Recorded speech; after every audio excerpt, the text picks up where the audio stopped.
قبلتین کی طرف روانہ ہو رہے ہیں. مسجد قبلتین جس کے اندر قبلہ کا رخ تبدیل ہوا چینج. اور حجاج کرام مسجد قبلتین، قبلتین کے معنی دو قبلوں والی مسجد. ہمارا جو اول قبلہ تھا، پہلا قبلہ وہ تھا بیت المقدس، مسجد اقصی کی طرف، اور مسجد اقصی ہے فلسطین کی طرف، جہاں پر حضور نبی کریم صلی اللہ علیہ وسلم نے تمام انبیاء کی امامت کروائی اور جہاں سے عرش معلیٰ پر تشریف لی. اور حضور نبی کریم صلی اللہ علیہ وسلم نے تقریباً 16 مہینے اپنا پیارا چہرہ انور مسجد اقصی کی طرف کر کے نماز پڑھی. اور جب بھی حضور نبی کریم صلی اللہ علیہ وسلم اپنا پیارا چہرہ انور مسجد اقصی کی طرف کر کر نماز پڑھتے تو کافر لوگ پیٹھ کے پیچھے کھڑے ہو کے ہنستے اور تانے مارتے. کافر یہ تانا مارتے کہ مسلمانوں کا دین، نماز، روزہ، کلمہ سب کچھ اپنا ہے لیکن قبلہ اپنا نہیں ہے. کافر جب یہ تانا مارتے تو آقا صلی اللہ علیہ وسلم اپنا پیارا چہرہ انور آسمان کی طرف اٹھا لیتے. اللہ پاک نے قرآن کے اندر فرمایا کہ اے میرے محبوب، ہم آپ کا آسمان کی طرف بار بار دیکھنا سمجھ رہے ہیں کہ آپ کیا چاہتے ہیں، کیونکہ ہمارے نبی کے دل میں ہر وقت یہی خیال ہوتا کہ ہمارا بھی اپنا قبلہ کون سا تھا؟ ابراہیم والا ہو، خانہ کعبہ ہو، بیت اللہ. جہاں مسجد قبلتین ہے یہاں ایک قبیلہ آباد تھا. قبیلے کا نام تھا قبیلہ بنو سلمہ، اور اس قبیلے کے اندر ایک صحابی رضی اللہ تعالیٰ عنہ کی والدہ ام برار رضی اللہ تعالیٰ عنہا نے ہمارے نبی کی دعوت کی تھی.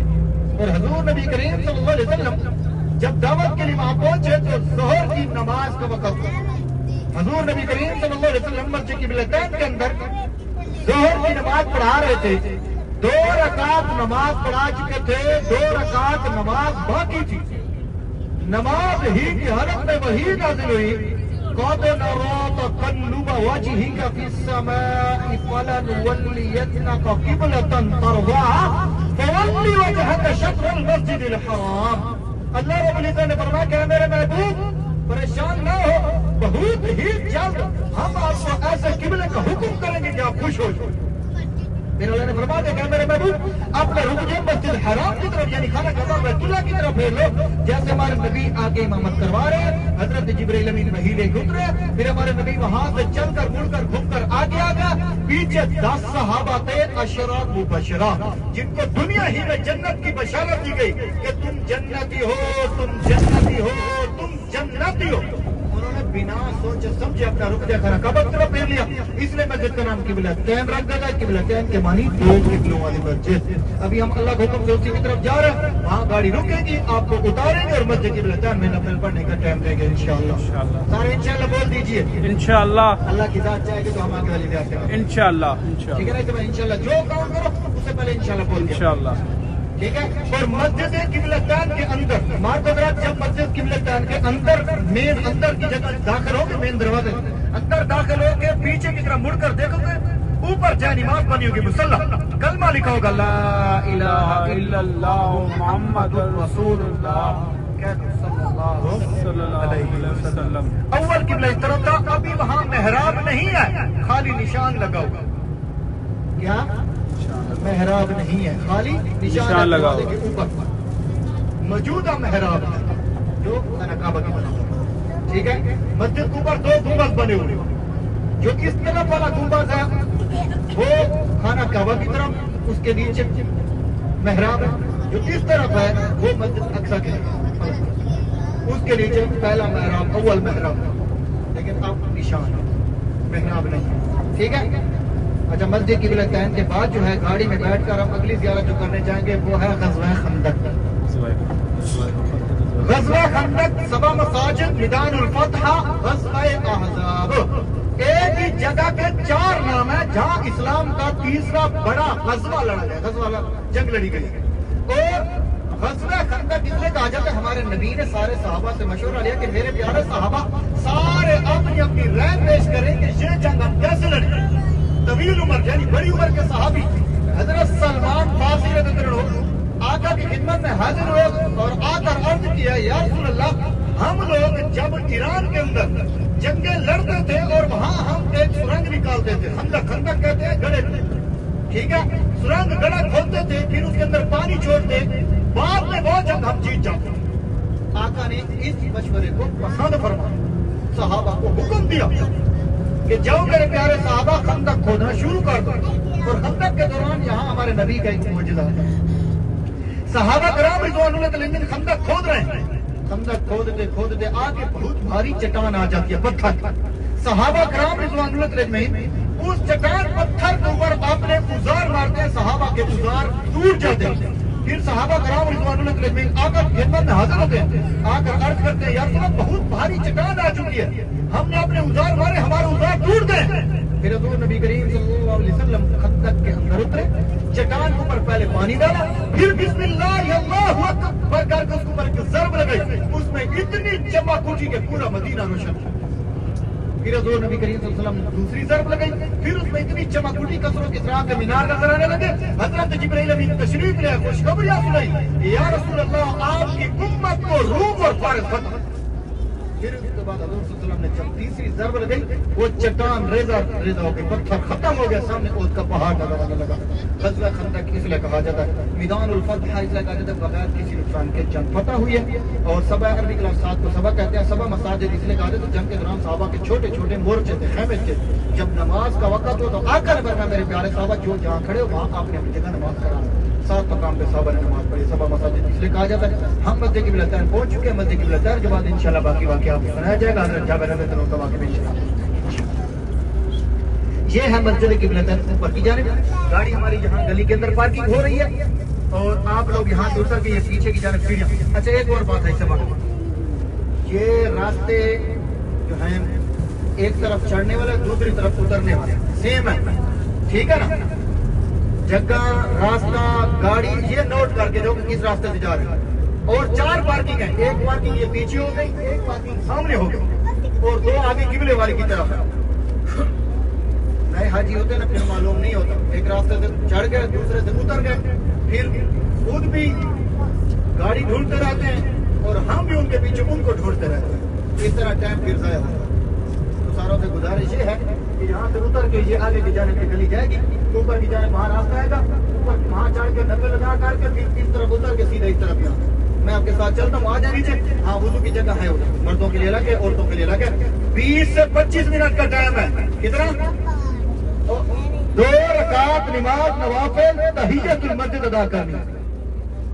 اے پیغمبر صلی اللہ علیہ وآلہ وسلم، ہم تمہارا آسمان کی طرف منہ اٹھانا دیکھ رہے ہیں، سو ہم تم کو اسی قبلے کی طرف جس کو تم پسند کرتے ہو منہ کرنے کا حکم دیں گے، تو اپنا منہ مسجد حرام یعنی خانہ کعبہ کی طرف پھیر لو، اور تم لوگ جہاں ہوا کرو نماز پڑھنے کے وقت اسی مسجد کی طرف منہ کر لیا کرو۔